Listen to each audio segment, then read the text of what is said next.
Por favor, abra sua Bíblia em Êxodo. Êxodo capítulo 6, versos de 6 a 8. Pode chegar, pode chegar. Depois da escola, nós vamos para a praça de alimentação do shopping. Você conversa lá até 4 horas da tarde, não tem problema não.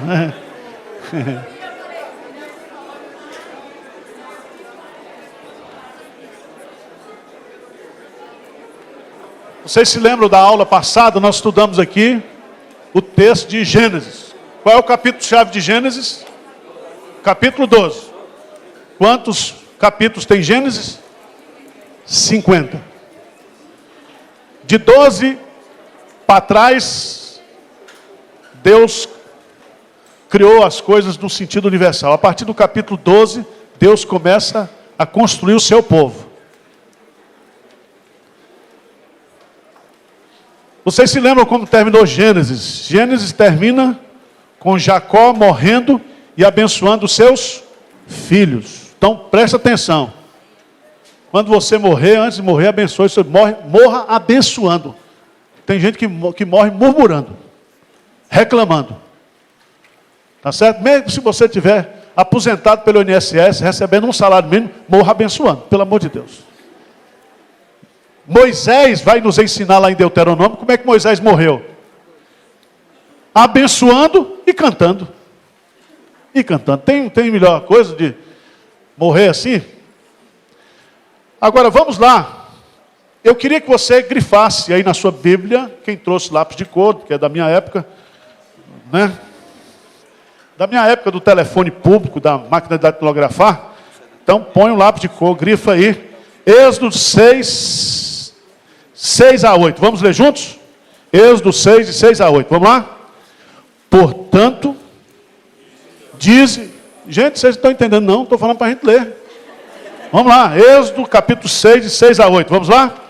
Portanto, dize aos filhos de Israel: eu sou o Senhor, e vos tirarei de debaixo das cargas do Egito, e vos livrarei da sua servidão, e vos resgatarei com braço estendido e com grandes manifestações de julgamento.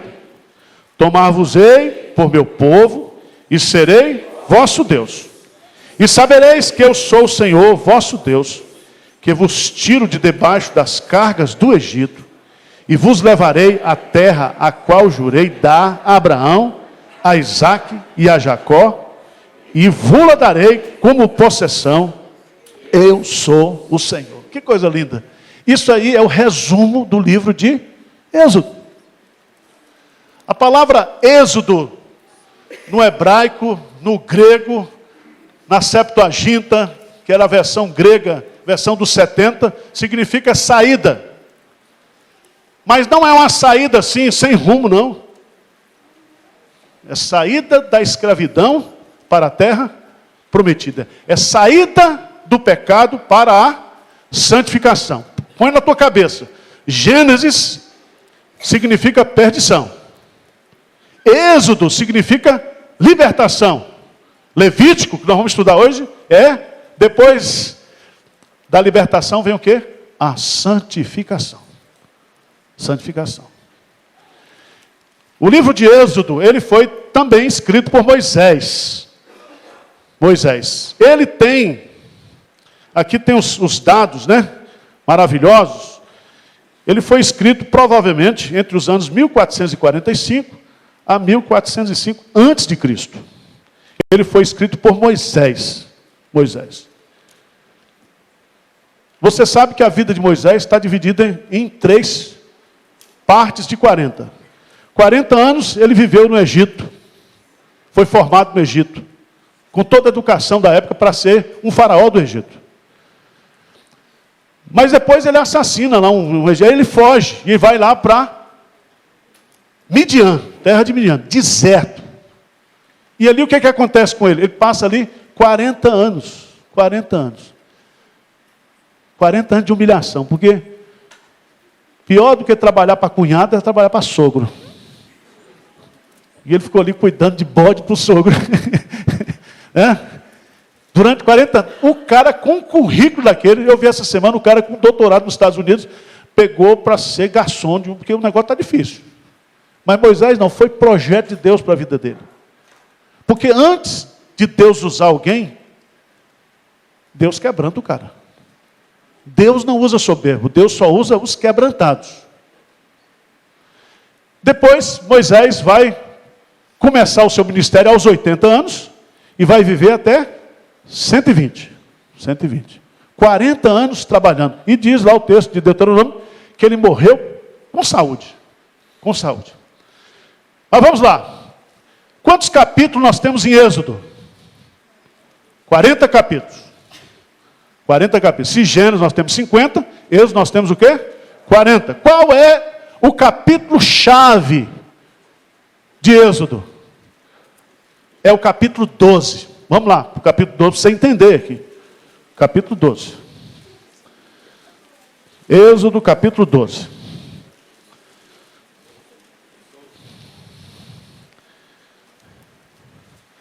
Por que o capítulo 12 é o capítulo-chave?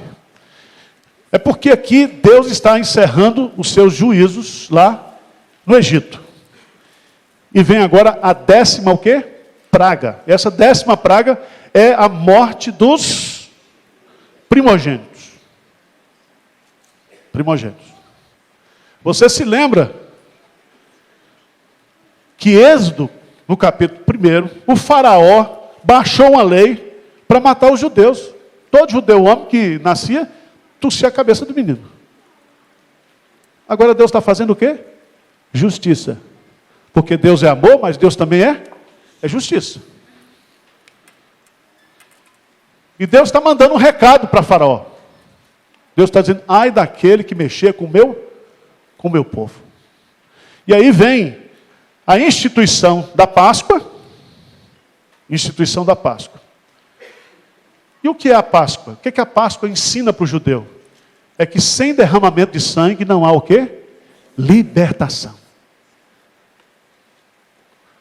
Libertação. Isso aqui é um tipo de Cristo. Isso aqui já aponta para Jesus. Matou-se o cordeiro, colocou o sangue do cordeiro nas portas da casa dos judeus. O anjo passava e viu o sangue.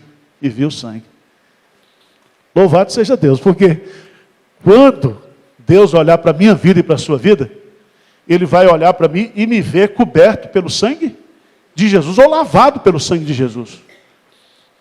Porque nós somos salvos pelo sangue do Cordeiro. E aí você vai entender que vem a 10ª praga, capítulo 12, e a partir do versículo 37, grife aí, esse versículo 37, assim partiram os filhos de Israel de Ramassés para Sucote, cerca de 600.000 a pé, somente de homens, sem contar mulheres e crianças. Aproximadamente 600.000 homens. Dizem os historiadores, os comentaristas, que nós tínhamos cerca de 2 milhões de pessoas. Isso com bicho junto. Você imagina aqui a cidade de Guarulhos, tem quase 2 milhões, ou a cidade de Campinas, mais uma cidade daquela junto. Resolve sair para marchar pelo deserto. Sem Carrefour, sem água encanada, sem posto de saúde, cheio de zika no deserto, de escorpião, de tudo quanto é desgraça. Sai esse povo vai viver o quê? Na dependência total de Deus. De Deus. É tão bonito isso aqui, irmãos. Por isso você tem que estudar a Bíblia. Porque quando a gente estuda a Bíblia, a gente recebe sustância espiritual. Certo? Alimento espiritual. Vamos lá. É bonito esse texto. Esse capítulo 12 é o capítulo que marca o quê? A 10ª praga e há o quê? A saída do povo do Egito. Vamos lá. Vamos começar do capítulo 1, vamos lá? Êxodo, capítulo 1. Tem os descendentes de Jacó.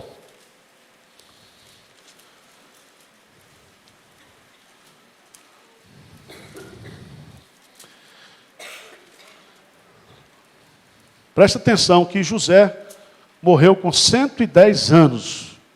José morreu com 110 anos. Lá em Hebreus, lê para mim lá, Hebreus, capítulo 11, versículo 22. Que antes de morrer, José já anteveu a saída do Egito. Veja lá para você ver. Hebreus 11, depois volta, é só, como diz o pastor Hernandes, nota de rodapé. Né? Eu estou aprendendo as coisas com o pastor Hernandes, é a guisa de introdução. Eu estou aprendendo uns negócios internacionais com ele, viu? Vitória cachapante. Né? É interessante. Meu príncipe. Aí, irmãos, Hebreus 11, 22, o que diz aí? Lê forte aí, por favor.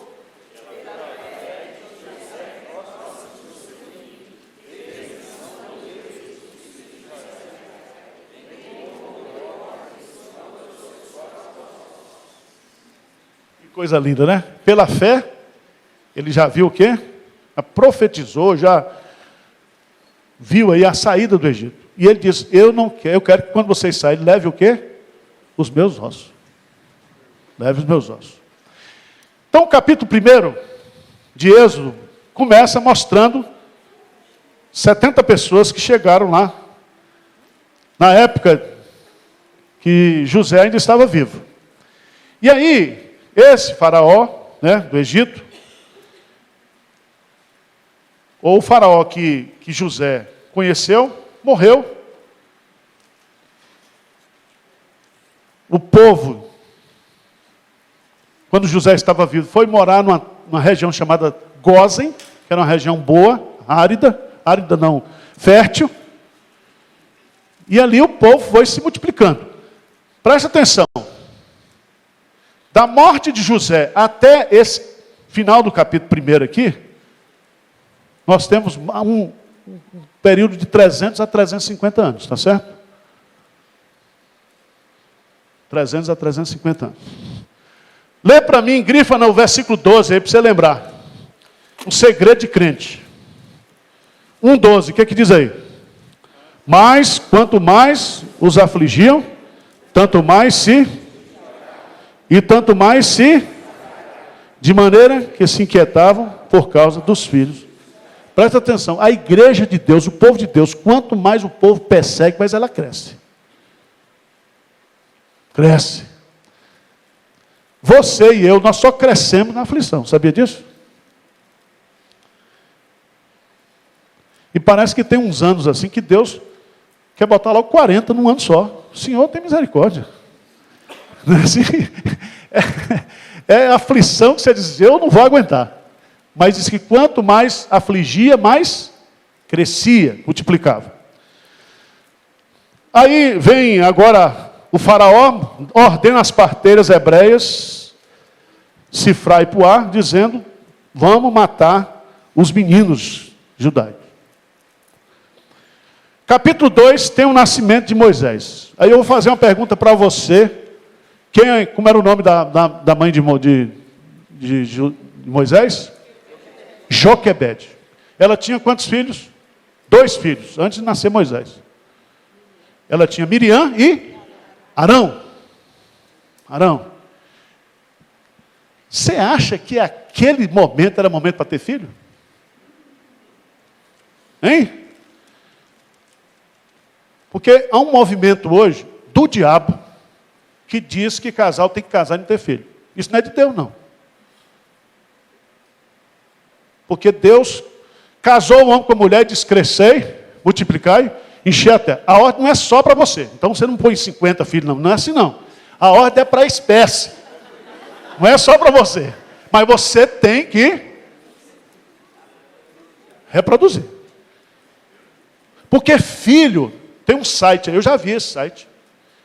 O cara bota filho, custa muito caro. Um filho, da maternidade até terminar a faculdade, 2 milhões de reais.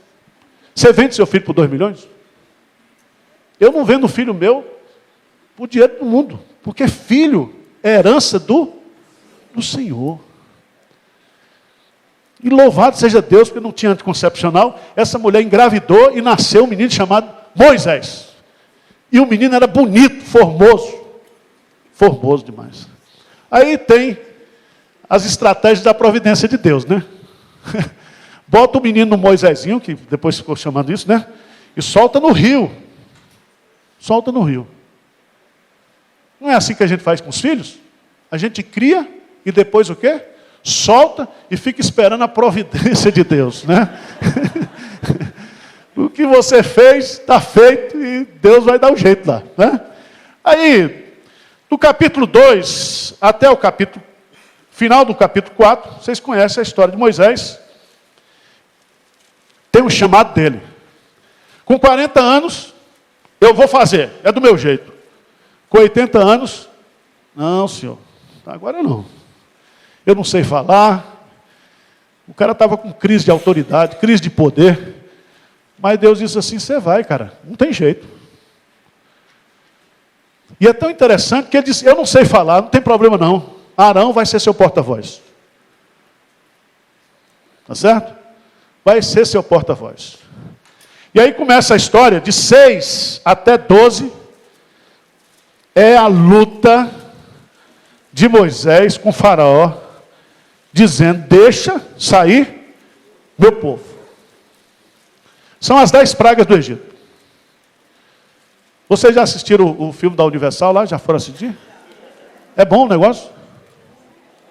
É bom, né? Tem que dar uma arrumada, porque eu assisti aquele antigo, o Charles Heston, que era antigo. 10 mandamentos, 3 horas de filme, 4 horas. Esse eu não estou assistindo, não. Mas eu vou assistir. E aquele outro filme, Quarto de Poder? Hein? Quarto de Guerra, é bom ou não? Pois é, então agora 6 horas, tá? Fica só assistindo o filme, não. Aprende com a mulher lá. Vamos orar. Você sabe que antigamente, nas casas dos crentes, tinha um quarto de oração, sabia disso? Eu lembro da minha avó. Todo dia, 6 horas da tarde, ela entrava, se ajoelhava no quarto dela e orava pelos filhos todos, pelos netos. Eu acho que hoje eu estou nas bênçãos das orações dela. Irmãos, muda tudo quando a gente ora. E oração de pai por filho, olha, Deus honra. Agora vamos lá, capítulo 12 vai sair, capítulo 13, Deus guia o povo, versículo 17, 13 e 17. O que diz aí? Tendo Faraó deixado ir o povo. Ele deixou ir? Fica parecendo que ele não vá, não. Foi Deus que tirou, não foi dele que deixou ir. Foi Deus que tirou. Deixando ir o povo, Deus não o levou pelo caminho da terra dos filisteus, posto que mais perto, pois disse, para que, porventura, o povo não se arrependa vendo a guerra e torne o quê? Ao Egito. Grife esse versículo, e Deus é assim, Deus não leva a gente pelo caminho mais perto, nem pelo caminho mais fácil. Que é para a gente entender na vida que Ele é que está nos conduzindo. Veja no texto que é Deus que conduz. Deus não o levou. Quem é que está levando o povo? Deus. A diferença, segundo Isaías, de Deus e dos ídolos, é que os ídolos são carregados, mas Deus o quê? Carrega a gente. Desde o dia que nós nascemos, até na velhice, nós temos o Deus que nos carrega. Diz amém aí, irmão, pelo amor de Deus, misericórdia. Vamos lá. Sai do Egito, 14:15, a travessia do Mar Vermelho. Travessia do Mar Vermelho. Aqui tem um versículo que eu gosto, é o lema da minha vida. Está lá no versículo 15 do capítulo 14. Disse o Senhor a Moisés, por que clamas a mim?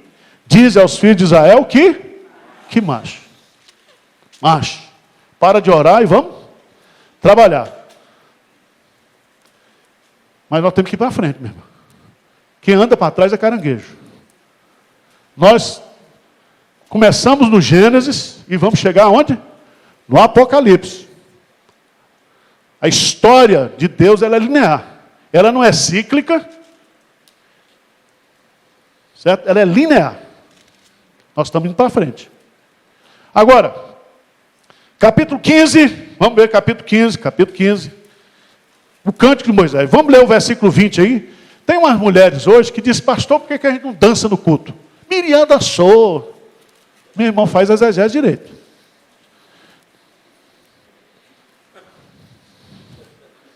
Veja lá. Êxodo 15, versículo 20. A profetisa Miriam, irmã de Arão, tomou um tamborim, e todas as mulheres saíram atrás dela com tamborins e com danças. E Miriam lhe respondia: cantai ao Senhor, porque gloriosamente triunfou e precipitou no mar o cavalo e o seu cavaleiro. Presta atenção que isso não tem nada a ver com culto. Isso era comemoração de vitória nas batalhas, nas guerras. Você se lembra que quando Davi chegava das batalhas junto com Saul, as mulheres cantavam? E teve uma musiquinha que as mulheres cantaram que Saul ficou enlouquecido. Isso aqui não tem nada a ver com culto. Estão pegando esses textos. Aliás, tem muita igreja aí que está pegando aquilo que está superado na lei e trazendo para o culto. É gente tocando chifre na hora do culto. Vão lá para Israel, fica impressionado, traz aquelas bugigangas, estão tudo botando no culto. Põe uma arca da aliança no púlpito. Meu irmão, a arca da aliança simbolizava a presença de Deus, o tabernáculo, mas o Espírito Santo já está em nós hoje. Não precisa mais de arca da aliança. A arca da aliança, quem está atrás é o Indiana Jones, mas nós não estamos atrás de arca. Nós já temos. Nós não vamos ficar atrás do símbolo se a gente tem o verdadeiro. Vamos lá. Então, veja bem, do capítulo 13 até o capítulo 20, você tem aí as peregrinações. Até chegar onde? No Monte Sinai. Monte Sinai. E aí você vai descobrir o quê? No capítulo 15... 14, 15, a travessia do Mar Vermelho. Capítulo 15 até o 17, a provisão divina. Deus cura o povo. Deus manda maná e codornizes dos céus. E Deus dá água da pedra para o povo. Então, presta atenção que Deus não tirou você do pecado para matar você no mundo. Deus vai sustentar você. Deus sustenta a sua igreja. Deus sustenta os seus filhos. Tá certo? E aí o povo vai caminhando, chega no capítulo 19, é a aliança, o pacto de Deus com Moisés. Veja lá, só grifa, que não vai dar para a gente... Tem que correr, senão não vai dar tempo. 19 tem um pacto. Vamos ler juntos aí, versículos 19 e 5. Vamos lá? Agora, pois, se diligentemente ouvirdes a minha voz e guardardes a minha aliança, então sereis a minha propriedade peculiar dentre todos os, porque toda a terra é minha. Vós me sereis reino de sacerdotes e nação santa. São estas as palavras que falarias aos filhos de... Você se lembra de Pedro? Que Pedro vai pegar isso aqui e aplicar para quem?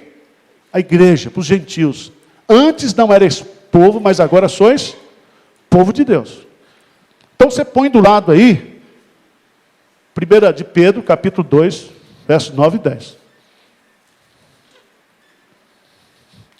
Capítulo 20, os mandamentos, os 10 mandamentos, 21 até 24. Você tem o fechamento dessa aliança com essas leis.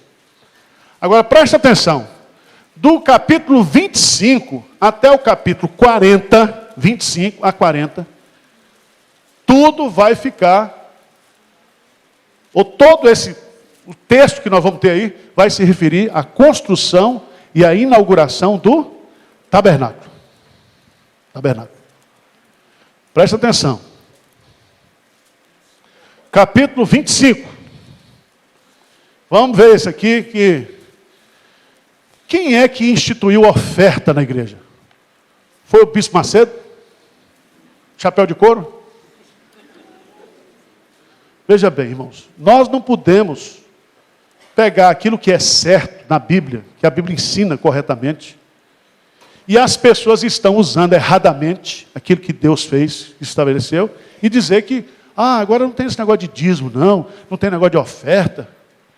Nós não podemos mais falar em dinheiro na igreja. Não, meu irmão. Tem que falar em dinheiro. Você tem que ser um dizimista fiel, um ofertante generoso, como diz, é o modo do Zé Francisco, nosso tesoureiro. Nós vamos botar isso na lápide do caixão dele, lá quando a gente enterrar, né? Põe assim, Zé Francisco.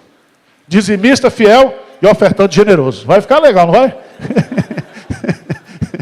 É o lema do tesoureiro. Mas vamos lá. Disse o Senhor a Moisés.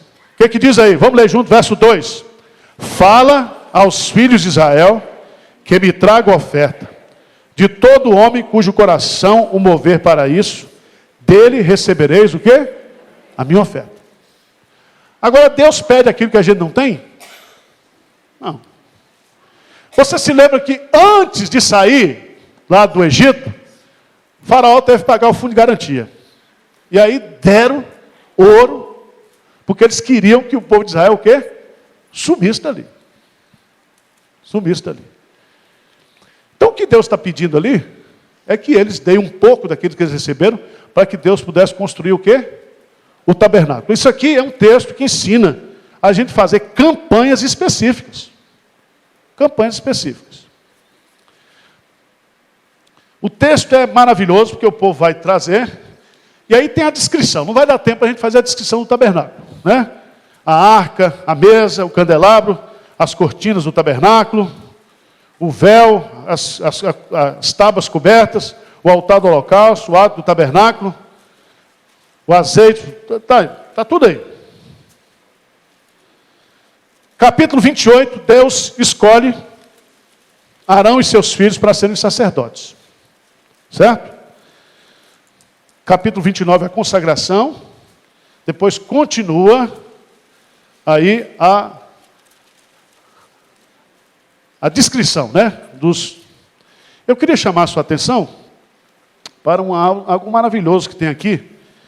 31, versos de 1 a 5, diz assim. Disse mais o Senhor a Moisés, eis que chamei pelo nome a Bezalael, filho de Uri, filho de Ur, da tribo de Judá. Versículo 3, lê comigo aí. E os enchi do Espírito de Deus, de habilidade, de inteligência, de conhecimento em todo artifício, para elaborar desenhos e trabalhar em ouro, em prata, em bronze, para lapidação de pedras de engastes, para entalho de madeira, para toda sorte de lavores. E aí ele vai falar do outro. O que eu queria chamar a sua atenção é o seguinte, que o Espírito Santo, ele está presente na vida do povo de Deus, não é a partir do Pentecostes. No Pentecostes, ele veio para ficar o quê?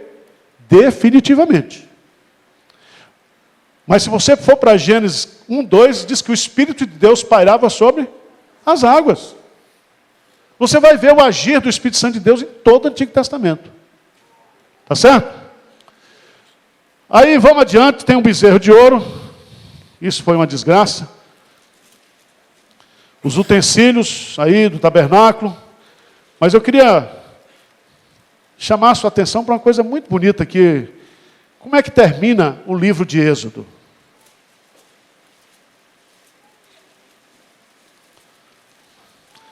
O capítulo 40 é o capítulo final de Êxodo. E aí o que é que eles vão fazer? Estava tudo construído. Deus chama Moisés e diz, Moisés, agora nós vamos o quê? Levantar, nós vamos montar o quê? O tabernáculo. E o que é que simboliza o tabernáculo? É Deus habitando no meio do seu povo.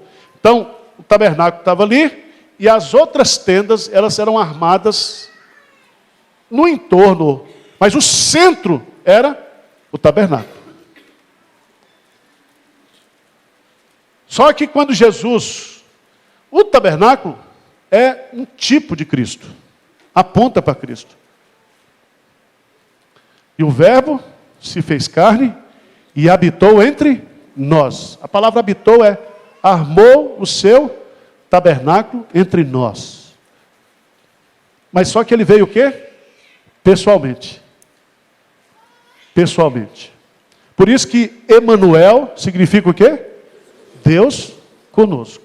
Mas Deus não estava conosco num símbolo, num tabernáculo. Deus está conosco pessoalmente. Pessoalmente. Tá bom para você ou quer mais? Ele monta o tabernáculo. Vamos ler 34 a 30 aí. 34 a 38. Vamos lá juntos? Então a nuvem cobriu a tenda da congregação. Glória do Senhor encheu o tabernáculo. Moisés não podia entrar na tenda da congregação, porque a nuvem permanecia sobre ela. E a glória do Senhor enchia o tabernáculo. Quando a nuvem se levantava de sobre o tabernáculo, os filhos de Israel caminhavam avante, em todas as suas jornadas. Se a nuvem, porém, não se levantava, não caminhavam até o dia em que ela se levantava. De dia, a nuvem do Senhor repousava sobre o tabernáculo, e de noite havia fogo nela, à vista de toda a casa de Israel, em todas as suas jornadas. Que coisa maravilhosa. Deus dirigindo a vida do seu povo. De dia e de noite. Lembra do Salmo 121? O Senhor te guardará, hein? De dia e de noite. E Ele não cochila. Ele não cochila. Ele guardará a tua entrada e a tua saída desde agora e para sempre. Então Deus está liderando aqui. Tudo é Deus, irmãos. Deus é o ator principal da história. Então, Êxodo tem 40 capítulos. Êxodo tem como capítulo-chave o capítulo 12. Os versículos chaves 6, né? Capítulo 6, nós lemos aqui no início. Agora vamos para Levítico. Levítico. Eu gosto muito desse livro de Levítico.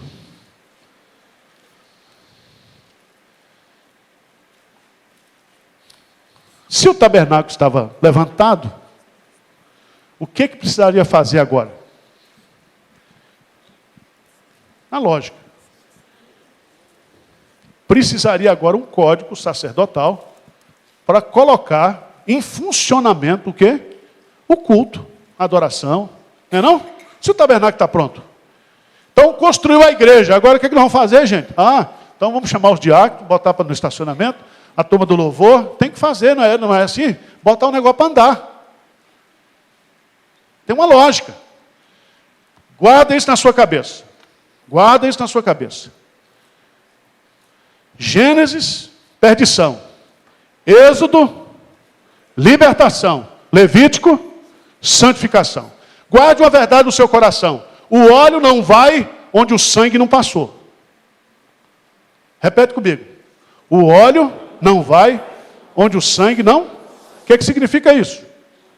Significa que não há possibilidade de haver a unção da santidade sem que haja o quê? A limpeza do sangue. Sem derramamento de sangue não há remissão de pecados. Então, antes de qualquer trabalho na nossa vida, de crescimento e santificação, nós temos que subir no Calvário. Temos que subir no Calvário e descer de lá arrebentado. Mas também, quando estou fraco, é aí que eu estou forte. Eu estou prontinho para ser usado por Deus. Vamos caminhando. Levítico. Levítico tem quantos capítulos? 27. Lembre-se quantos livros tem o Novo Testamento? 27. Qual é o número da besta? 666, 666. Quantos livros tem a Bíblia? 66. Quantos autores? 36. Quantos séculos para ser escrito? 16. Então a besta ajuda a gente a não ser besta, não é isso? 666, né? 66, 16 e 36. Irmão, tem que aprender isso. Senão a gente não... né? Mas vamos lá. Levítico. O que significa Levítico? Você se lembra que o povo de Deus foi o povo separado. Mas dentre esse povo separado, teve uma tribo, a tribo de Levi, que não herdou terra, porque os levitas iriam ser sustentados pelas outras 11 tribos. E eles cuidariam exclusivamente o quê? Do culto. E dentre os levitas, Deus selecionou uma família, a família de Arão. De Arão. Para fazer o quê? Ser a família sumo sacerdotal. Veja que encrenca. A gente fala hoje, aqui nessa igreja, é o pastor, a mulher está aqui regendo, o filho tocando, o outro é diácono. A igreja é assim mesmo. Não tem jeito não. E aí os filhos começam a casar dentro da igreja, aí vira aquela... Se der um tiro em um, mata todo mundo. Eu fui uma vez numa igreja lá no Espírito Santo, que tinha 6 presbíteros, eram 4 irmãos, o pai e um cunhado. Eu falei, eu estou perdido, se eu vier para essa igreja, eles vão me matar. Porque a igreja é uma família de famílias, irmãos. Não tem jeito. Tá certo? Então Deus escolheu. Agora vamos lá.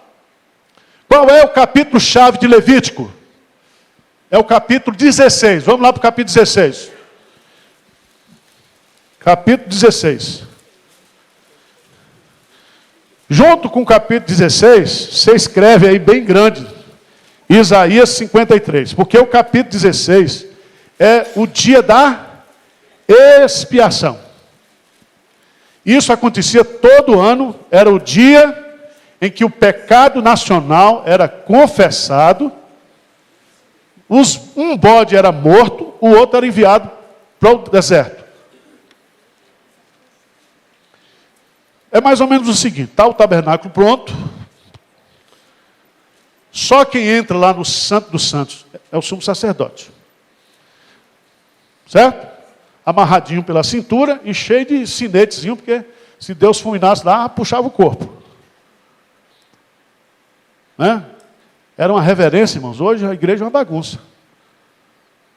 Ou fica conversando, o culto correndo aqui, o cara conversando aí atrás. Tem uns speed de porco aqui. Vocês não levam a mão não, mas os caras não sei o que vêm fazer na igreja. Reverência. Agora, como é que é esse negócio de Yom Kippur? Põe aí Isaías 53. Isso aí é um tipo de Cristo. O dia da expiação, o sumo sacerdote pegava 2 bodes, 2 animais. Um ele sacrificava. O outro, ele mandava para o deserto. Mas antes de mandar para o deserto, ele fazia aquilo que se chama imputação de pecado. O que significa? O sumo sacerdote botava a mão na cabeça do bode e transferia o pecado do povo para aquele bode. E o bode levava o pecado do povo para longe. O outro animal fazia a imputação, sacrificava o animal, e agora o sumo sacerdote pegava aquele sangue daquele animal sacrificado e ia lá no Santo dos Santos. Lá tinha a Arca da Aliança. Vocês já viram a figura da Arca da Aliança, né? Tem 2 querubins olhando assim. E tem a tampa, é uma caixa de madeira com 2 anjos assim, e tinha uma tampa. Dentro dessa caixa, tinha as tábuas da lei, tinha a vara de Arão, que havia florescido, e tinha um pote de maná. Quando Deus olhava de cima, porque a nuvem de Deus está onde? Em cima do tabernáculo. Quando Deus olhava de cima, só via a lei quebrada, a murmuração e o pecado do povo. Quando o sumo sacerdote vinha e despejava o sangue na tampa do ilástério, o sangue tampava o quê? O pecado. Quando Deus olhava de cima, não via mais a lei quebrada, mas via o quê? O sangue. Paulo pega isso e vai lá para Romanos 3 e 4 e vai dizer justamente o que Cristo fez. Porque Cristo, quando olha para a minha vida, ele vê o pecado. O pecado. E o pecado gera morte. E o pecado precisa ser propiciado, porque ele ofendeu a Deus. Aí o que Deus faz? Deus pega a sua justiça e mata seu filho. E ressuscita seu filho. De tal maneira que o filho é o bode expiatório que levou os nossos pecados. Eu começo a chorar quando eu vejo um negócio desse, porque é um negócio fantástico. Nós estamos salvos e perdoados por causa do sacrifício. Aí você entende o amor de Deus, porque Deus amou o mundo de tal maneira que deu seu Filho. Isaías 53 diz que Ele entregou o seu Filho e o fez moê-lo. E Ele carregou sobre si os nossos pecados. E quando Ele ressuscita, Ele nos justifica. Nos justifica. E aí a gente pode cantar: o sangue de Jesus me lavou, o sangue de Jesus me lavou. Depois eu vou fazer apelo no final, para vocês se converterem aqui. Capítulo 16, então, é o capítulo-chave. Porque o centro da santificação é a expiação. Não há santificação sem sangue.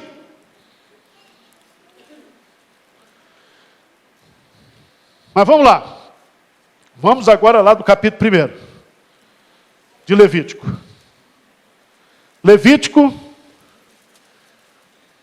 significa o livro, é mais ou menos assim um código sacerdotal. E o livro Levítico leva o nome por causa dos levitas.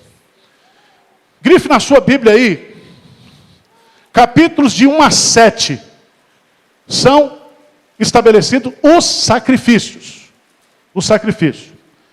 Então, não dá para a gente estudar todos. Tem o sacrifício de holocausto, capítulo 1. Oferta de manjares, capítulo 2. Oferta pacífica, versículo 3. Oferta pelo pecado, capítulo 4. E oferta pela culpa, 5 até 6, 7. E aí vem acompanhado, cada oferta tem as suas leis. O que isso significa, irmãos? Cada sacrifício desse aponta para Cristo. No sacrifício do holocausto, Cristo é nosso substituto. Na oferta de manjares, Cristo é o nosso serviço. Na oferta pacífica, Ele é a nossa santidade. Na oferta pelo pecado, Ele é o nosso substituto. Na oferta pela culpa, Ele é a nossa satisfação. Cristo é tudo para nós. Deu para entender o negócio como é que é?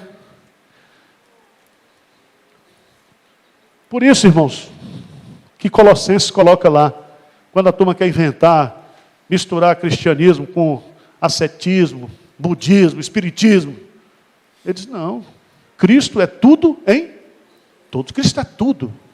Cristo é tudo. Quem tem Jesus tem a vida. Quem não tem Jesus, não precisa mais de nada. É só Jesus. Agora veja que coisa linda. Capítulos 8 a 10, você tem no capítulo 8 a consagração do sacerdócio. Capítulo 9, a bênção do sacerdócio.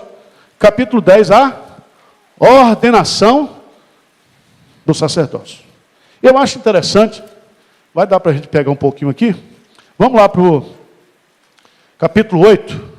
Capítulo 8.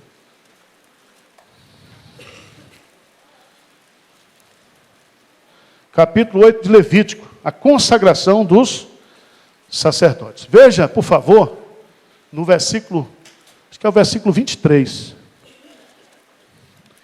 E Moisés o imolou e tomou do seu sangue e o pôs sobre a ponta da orelha direita de Arão, e sobre o polegar da sua mão direita, e sobre o polegar do seu pé direito. O que significa isso, irmãos? É mandinga isso? Sim. Você tem que entender que o sangue aqui é o sangue que santifica, né? É o sangue que purifica. Quando ele molha a ponta da orelha, significa que o sacerdote tem que ser santo naquilo que ele ouve. Porque ele vai representar o povo na presença de Deus. E quando ele volta, ele traz a resposta de Deus. Então, todo sacerdote, ele também é profeta. Por isso que os 3 ofícios de Cristo, quais são? Profeta, sacerdote e rei. Aqui é bonito, porque no ouvir, depois o que ele vai fazer aí? Polegar da mão direita. Polegar da mão. Que significa o quê? Tem que ser santo naquilo que faz. E quando passa o sangue na ponta do pé, você tem que ser santo na sua maneira de andar. andar. Por isso que Pedro diz que nós devemos andar aqui como Cristo andou. Isso é bonito demais, irmãos. Então, tudo aqui é bonito. Tudo é bonito. Vamos para o capítulo 11 de Levítico. Agora, do capítulo 11 ao capítulo 22, Deus vai dizer que tudo na vida do povo de Deus tem que ser com santidade. Santidade. No capítulo 11, ele vai falar sobre a santidade do alimento. Que é uma briga hoje adventista, né? A turma fica brigando hoje. Porque a santidade do alimento estava relacionada também com o aspecto da sanitariedade, tá? Você já pensou a turma, né, comendo um sarapatel no deserto? A dor de barriga que ia dar. Então Deus estabeleceu, né, princípios para cuidar do povo. Porque tem muita coisa que é santidade, tem muita coisa que é sanitariedade. Então, Deus vai colocando. Você se lembra do concílio que houve em Atos capítulo 15, quando os judeus queriam impor para os gentios tudo isso aqui. E aí os apóstolos decidiram que não. Eles só não iam comer carne, sangue sufocado, tem lá. E o que mais? São duas coisas que eu não me lembro agora. Então, mas você tem que entender, alimento santo. Alimento santo. Está aqui, capítulo 11. Alimento santo. Capítulo 12, do capítulo 12 até o capítulo 14, 32, Deus vai falar de corpo santo. Está falando aí de mulher, de menstruação, um monte de coisa aí, porque Deus vai dizer o seguinte, o nosso corpo tem que ser o quê? Santificado. Lembra lá? 1 Coríntios capítulo 6, fala que nós não devemos nos entregar à sensualidade, à prostituição, porque o nosso corpo é templo do Espírito Santo. Glorificai, pois, a Cristo no vosso corpo. Por isso que você não pode, você que é moço, não pode ir para o Big Brother, aquilo não presta, aquela desgraça. Tem outra maneira de ser mais abençoado, de fazer sucesso na vida, do que aquela desgraça, que está destruindo. Aquilo é uma porcaria. E se eu souber que vocês estão assistindo, eu vou quebrar a televisão de vocês, viu? Ou mandar a junta diaconal. O Genésio vai lá no meu lugar com uma porrete, que aquilo é uma... Quem assiste aquilo, eu não sei não, meu irmão. É um negócio...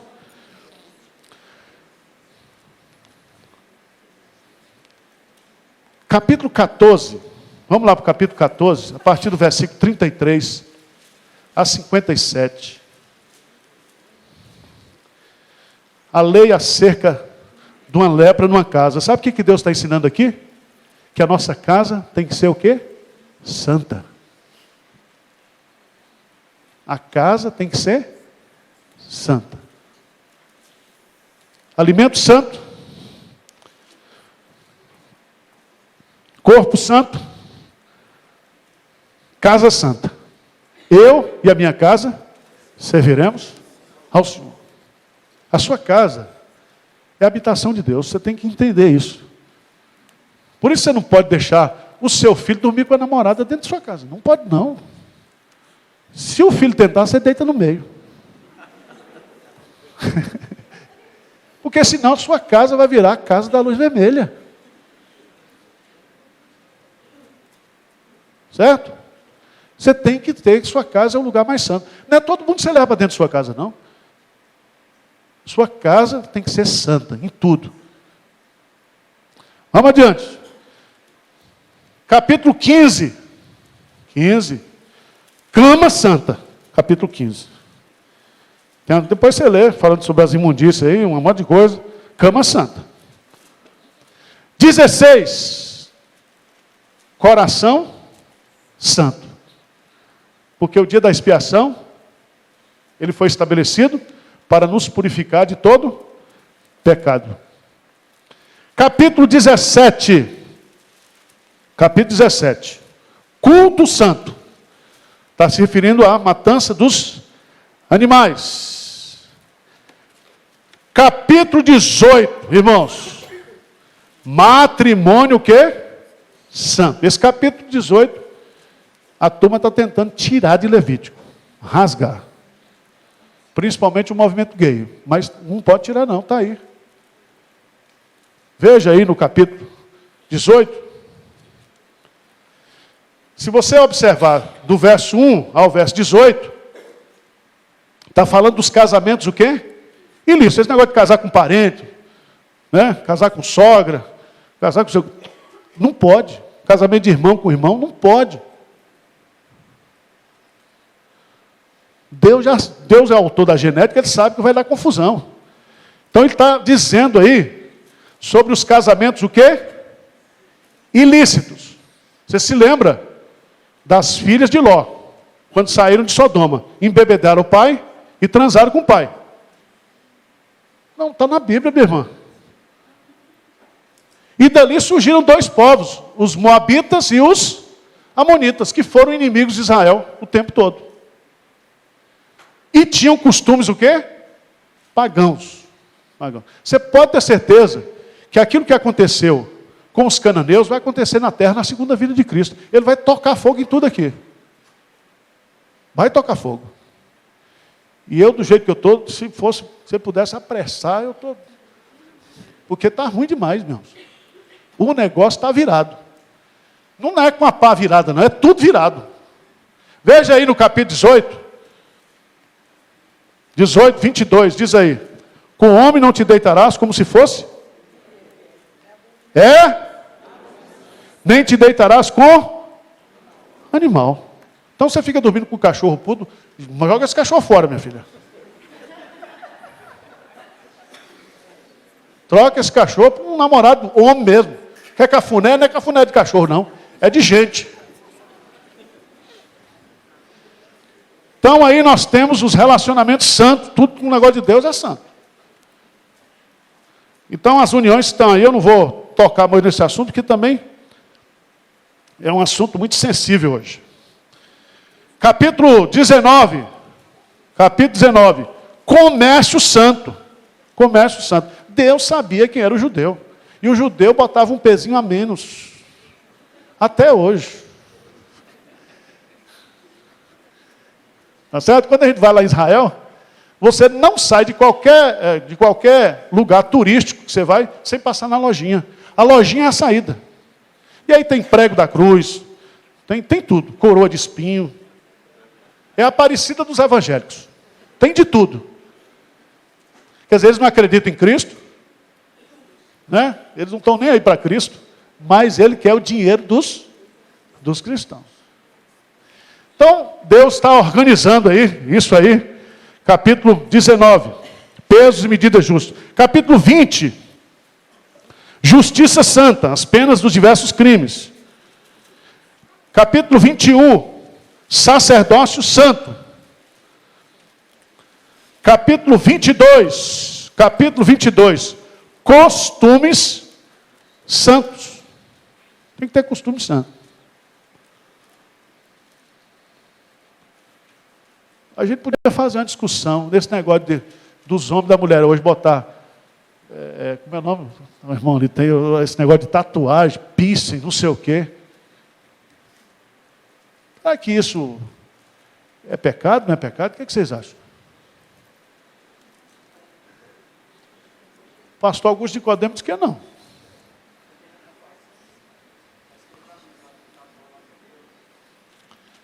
Não, Deus não mandou tatuagem, não. Esse tipo de tatuagem, Paulo diz assim, eis que trago no meu corpo as marcas que você tem é do caráter de Cristo, da beleza de Cristo, da humildade de Cristo. Agora vai botar peixinho. E tem umas irmãs agora que estão botando assim, minha mulher disse, vou tatuar. Eu falei, eu dou uma surra. Botar um solzinho aqui, não para com isso. Você está bonita e cheirosa assim, sem tatuagem.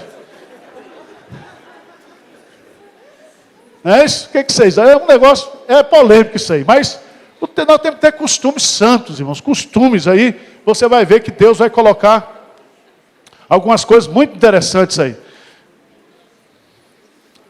Capítulo 23.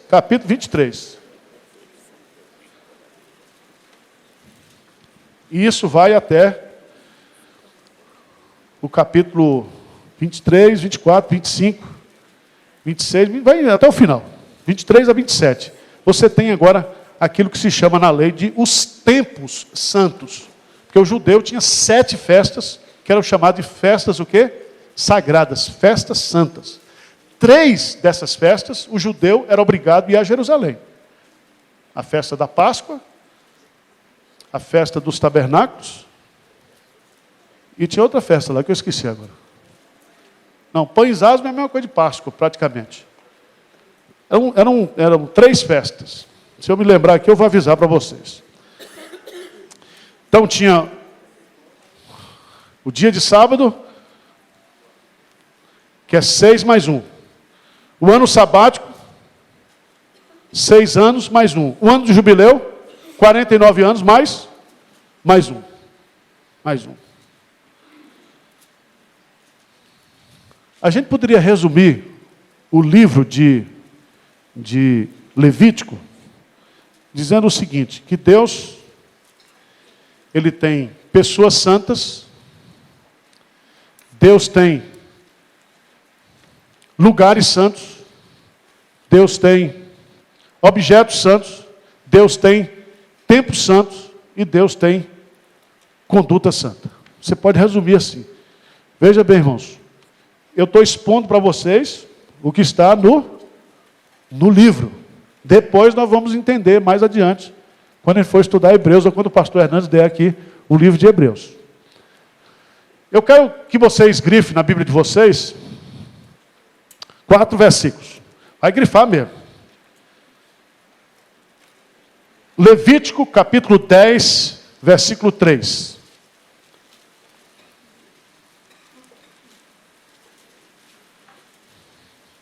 Grife aí esse versículo. Levítico 10, 3. Vamos ler juntos? Já estou encerrando, viu, gente? O que diz aí? E falou Moisés a Arão: isto é o que o Senhor disse: mostrarei a minha santidade naqueles que se cheguem a mim, e serei glorificado diante do povo. Porém, Arão, mostrarei a minha santidade naqueles que se chegam o quê? A mim. Você quer santidade? Aproxime-se de Deus. Aproxime-se de Deus. Outro versículo para você grifar. Levítico capítulo 17, 11. 17, 11. Grifa aí, por favor. O que diz aí? Porque a vida da carne está no sangue. Eu vos tenho dado sobre o altar para fazer expiação pela vossa alma. Porquanto é o sangue que fará expiação em virtude da vida. Sem derramamento de sangue não há remissão de pecados. Porque a vida está no sangue. Por isso que quando a gente toma a Santa Ceia, a gente pega o pão, que simboliza o corpo, e o vinho, o suco de uva, que simboliza o sangue de Jesus. A vida dele que foi o quê? Derramada. Por que não é só vinho? Por que não é só pão? É porque a vida está composta nesses 2 elementos aqui. Está explicado. 19:2. 19:2. O que diz aí?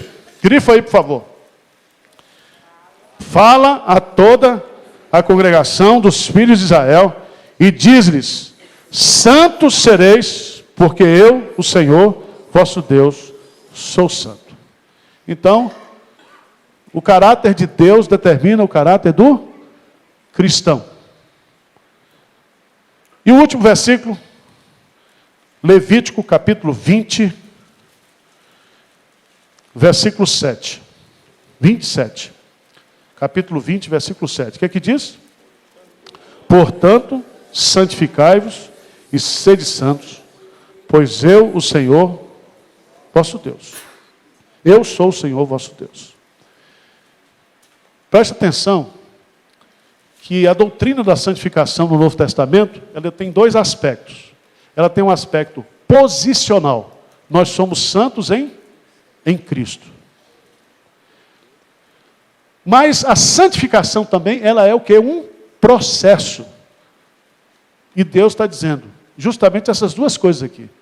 Nós somos santos, separados, mas nós temos que nos santificar. Nos santificar. Trabalhar a nossa santificação. Irmãos, alguma dúvida, alguma pergunta? Deu para entender? En passant, assim, deu para... Hein, gente? Fala aí alguma coisa, deu para aprender? Agora vocês leiam a Bíblia, por favor. Se você não quer ler a Bíblia, escuta a Bíblia, compra um CD, né? E põe no carro lá para você ir ouvindo a Bíblia. Bem-aventurados os que lêem, mas bem-aventurados também os que ouvem a palavra. Pastor, o senhor estava comentando das 3 festas, está aqui em Êxodo 23, 14. Cita aí, meu irmão. Festa dos pães asmos, festa da cega e festa da colheita. É Pentecostes. Agora você me lembrou. É Pentecostes, Páscoa e Tabernáculos, que é aquele quando o povo ia para as ruas morar na tenda. Lembra que o Espírito Santo veio quando? Do Pentecostes. Tinha judeu de tudo quanto era lugar. Porque todo judeu é obrigado a ir, nessa festa do Pentecostes, a Jerusalém. Na Páscoa também, quando Jesus morreu, Jerusalém estava cheia, porque todo judeu ia para Jerusalém. E a festa do Tabernáculo é aquela que Deus vai lembrar o povo que durante 40 anos o povo andou no deserto. Fala, minha irmã. Deus endureceu o coração do faraó. Deus endureceu o coração de Faraó para acabar com o Faraó mesmo. Hein? Mas ele não ia se arrepender de nada, meu irmão. Ali é o seguinte, o que Deus foi fazendo ali, foi justamente para ir destruindo.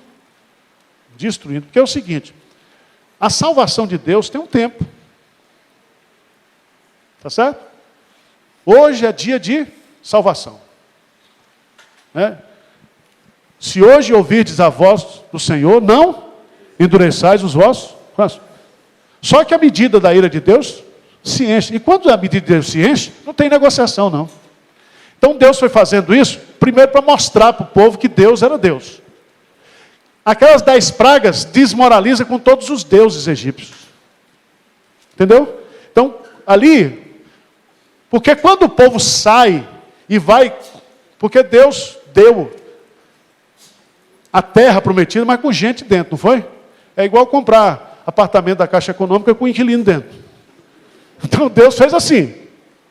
Só que quando o povo foi sabendo o que Deus estava fazendo com Israel, o povo estava com medo. Lembra quando ele chegou em Jericó? Josué chegou em Jericó, então já estava com medo. Porque Deus estava fazendo. O que Deus está promovendo no Egito é a sua glória. É a sua glória. Ele está dizendo para Faraó, Faraó, não é você que é Deus. E se você for lá no Egito hoje, nós tivemos a oportunidade de visitar as pirâmides, fomos lá no Museu do Egito, os faraós se achavam o quê? Deuses. E era tudo pequenininho. Tem lá as cadeiras de ouro, tudo de ouro. Eles achavam que era Deus. E maltratou o povo de Deus. Só que Deus está no controle de tudo. Deus está no controle. Então, não estava no plano de Deus converter Faraó. Estava no plano de Deus converter Nabucodonosor, lembra? Que aí botou a doença da loucura, o cara foi comer mato, foi feito bicho. Irmãos, são 10 para meio-dia. Vamos orar? Senhor Deus, nós te agradecemos pela riqueza da tua palavra.